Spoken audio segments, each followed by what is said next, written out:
I'm going to present this work with my supervisors and some colleagues of University of Castilla-La Mancha, which is encompassing the optimal experimental design topic. First of all, some minor theoretical background, some notation to fix. We start, as usual, in optimal design with a regression model, parametric regression model in this case, in which we have an independent or set of independent variables x and a response variable y, a set of parameters theta, which we want to estimate, and we consider the error normally distributed, although it can be an error within the exponential family of distributions. So, just as a remark, an exact design is a collection of points with their replicates in which to take measurements. We want to get some information about an event, so we take some measurements to get some information about the relationship between two variables or more than two variables, and we can see these exact designs as probability measures. And we're going to work with finite support, so there's some results that support that there are optimal design with finite support for the models that we are considering, and we see them as a probability measure over the space of the design or the space in which we can take measurements. In general, in optimal experimental design, we try to minimize or optimize in general a function of the design. In particular, most of the criteria are related to the Fisher information matrix. It takes this form, and whose inverse is proportional to the variance and covariance matrix of the estimators of the model. And the criteria that we're going to use in this work are all trying to minimize some expressions of the information matrix. In particular, the optimality, which is probably the most used criteria, which minimizes the volume of the confidence ellipsoid of the estimators of the parameters, and it's the determinant of a power of the inverse of the information matrix. The S optimality, which does the same but for a certain subset of parameters of interest, and I optimality that minimizes the variance of the prediction over a certain region of interest R. And then the definition of the efficiency of a design is just the quotient between the two optimality criterion functions of the different designs. And the general equivalent theorem is the reason why we are considering approximate designs, and it's a really strong theoretical result that establishes the condition, the sufficient and necessary condition for the optimality of a design. This is the form for the optimality, but there are equivalents for DS, I optimality, and some other criteria. And not only that, but it provides some strong tools for calculation of optimal experimental designs through the means of algorithms or simply algebraic methods. And we're gonna call the sensitivity function, in this case, the left-hand side of our expressions, on the general equivalence theorem. Then there are these recursive formulae, which are derived from some matrix algebra, in which we can relate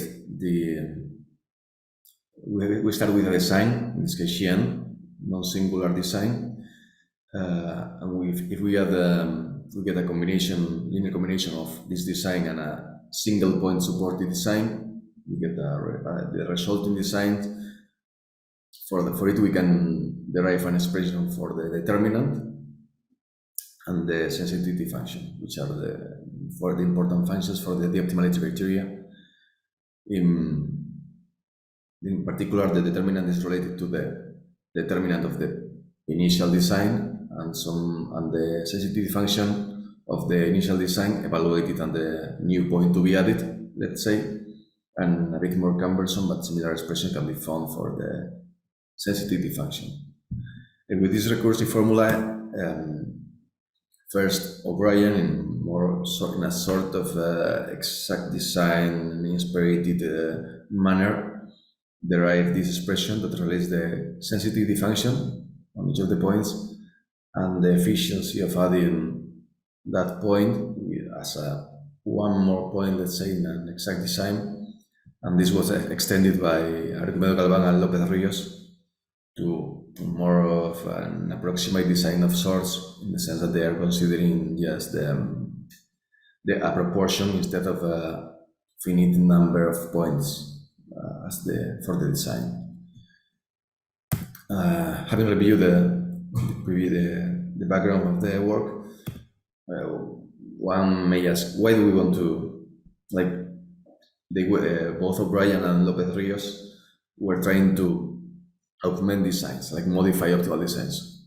Why do we want to modify optimal designs where there are several possible regions? One is that one may have more than one interest. Maybe we don't only want to estimate the parameters as best as possible, but are interested in some kind of function of the parameter, prediction, the hormesis point, or some other interested. There might be regulatory constraints in which some regions are forced to have a certain proportion or certain number of measurements. Also model adequacy, because usually the optimal design or the optimal design have as many points as parameters, so lack of fit tests cannot be performed in that scenario. And also there's the issue with the non-optimal design, which is that for nonlinear models we need some initial estimations or best guesses for the values of the parameters. So one might want to take some more measurements outside the optimal designs in case to make the design more robust in case the estimators are off of their true value. So some solutions that have been explored in the literature are to impose a certain structure to the design and then optimize over that structure. Let it be geometric sequences or arithmetic sequences over the space of the design, sequences based on the inverse of the model, some space filling techniques in which to cover all the region. But any procedure in which we augment an optimal design will inevitably incur in an efficiency loss. So what we wanted to do is improve or give the practitioner some flexibility in augmented design and choosing points with a control efficiency, that is guaranteeing a good efficiency for the experimenter from the get-go. So what did we do? We noticed in both previous works that instead of adding a single point, which was what the theoretical results that they showed guaranteed, like they relate the efficiency with a sensitivity function, they were adding all the different points that satisfied the equality, and they were getting an efficiency higher than the one that they specified. So we went on to prove that adding 2 points with not only the same but same or higher than the initially chosen points, x1, without loss of generality, adding 2 points with any weight as long as they add up to this alpha or this proportion of weights that we want to add or for which we want to augment, then we get a better efficiency by adding 2 points than what we get by adding a single point, the initial point we chose. The natural extension of this result is to extend it to an infinite number of points. So we can choose as many points as we want, satisfying this inequality here, that the sensitivity function of the other points are higher than the first one, or the one we chose as the bound, and then the efficiency resulting from this linear combination will be equal or higher than the one we specified for the x1 of the first point. This is more or less what I commented, the practical implications that we can have as many points and have a better efficiency. And with this we derive a methodology in which the experimenter can choose the alpha, the total weight over of the new points to be added, With this alpha, we can calculate a range of possible values for the minimum efficiency. We choose a value within this range and then calculate the region of candidate points as all the x that satisfy this inequality.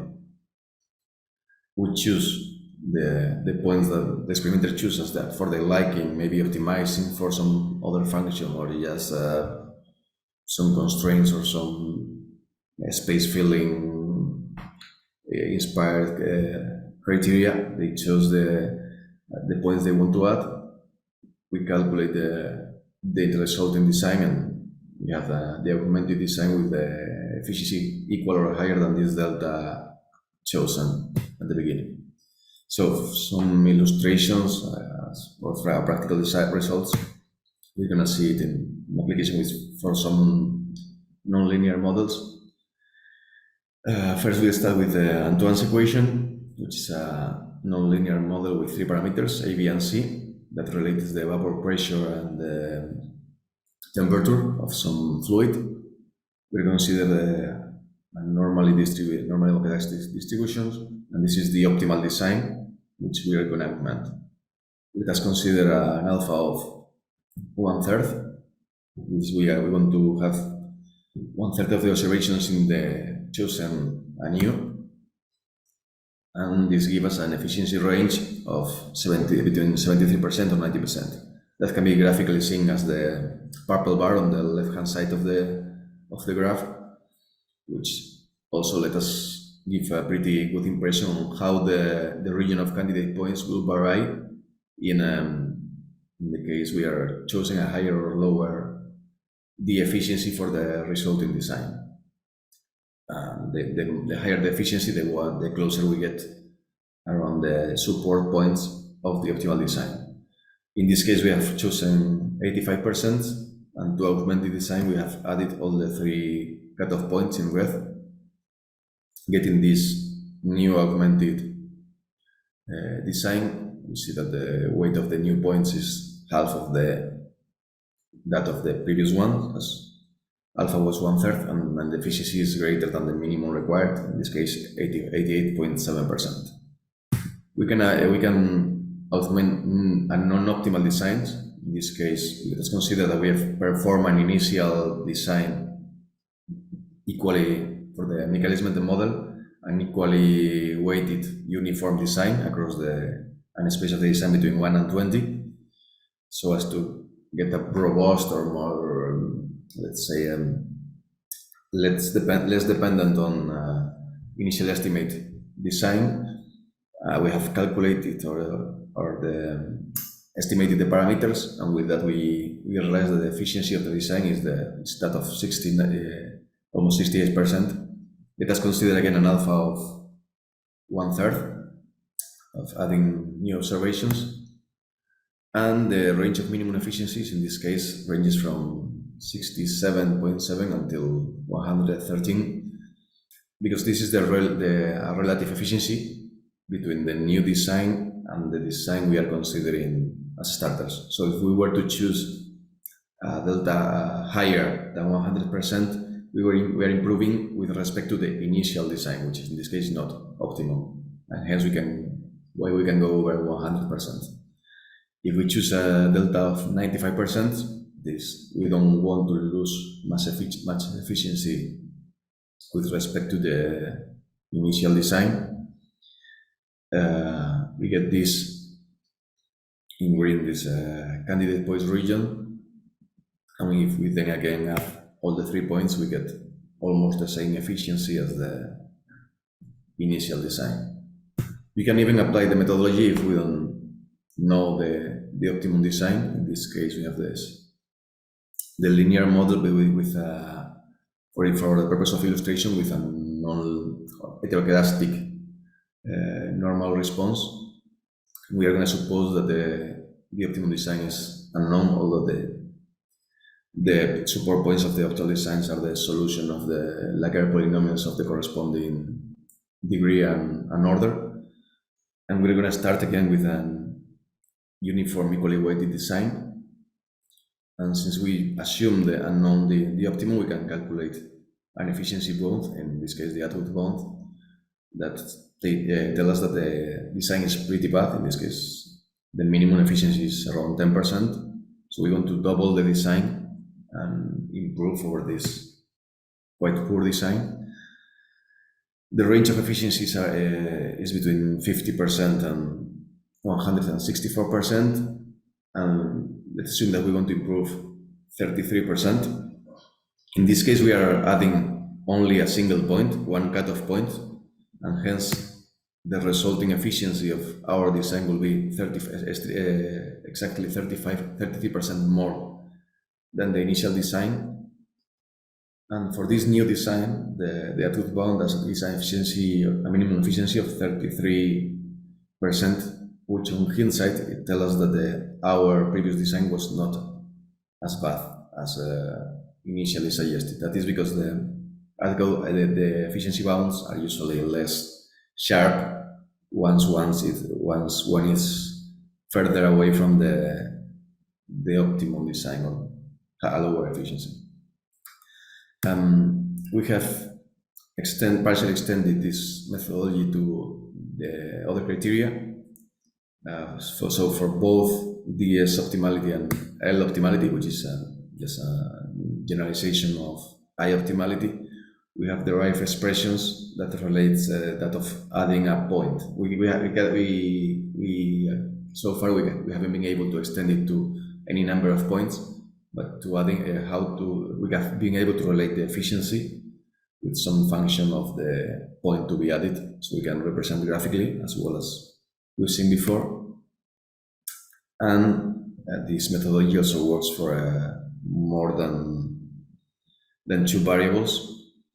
In general, more than one independent variable. In this case, we have a two-variable linear model with an independent term. And this is the plot for the DS optimal design, in which we try to estimate as best as possible the interaction term, and that's why we are having a higher value here. The DS optimal design is no longer usually equally weighted, and we can see that the point of interest is around higher values for both of the independent variables, since we want to estimate as best as possible the interaction term.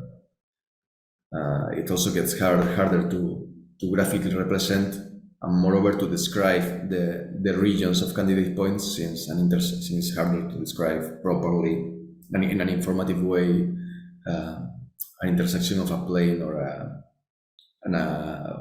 two surfaces actually. So the further we go with dimension, the harder it gets to compute and also to represent and interpret. But it's not limited anyway. Another consideration that might be done, considering several criteria, is to plot also the augment graph for different criteria, and in this way define different regions for each, like different cutoff boundaries for each of the criteria, and try to find overlapping regions that satisfy a certain requirement for the different criteria. This methodology, as well as some methodology to calculate optimal designs, have been implemented in the R package of the THAR. Just to sum it up, with this work we have obtained some theoretical results to support a methodology for systematically augmenting optimal designs while controlling the efficiency, and it can be applied to any design, even with non-optimal.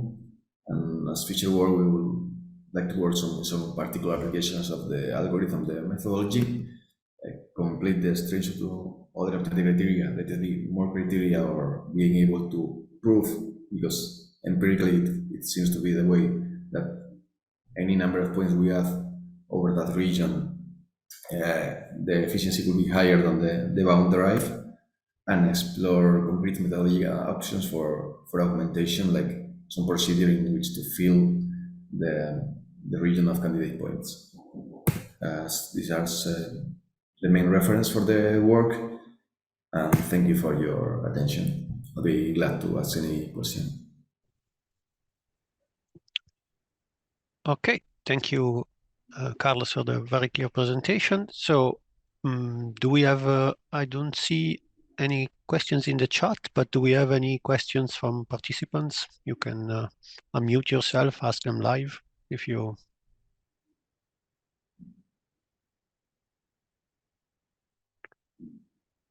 Okay, so since we have a few minutes, maybe I will start with one.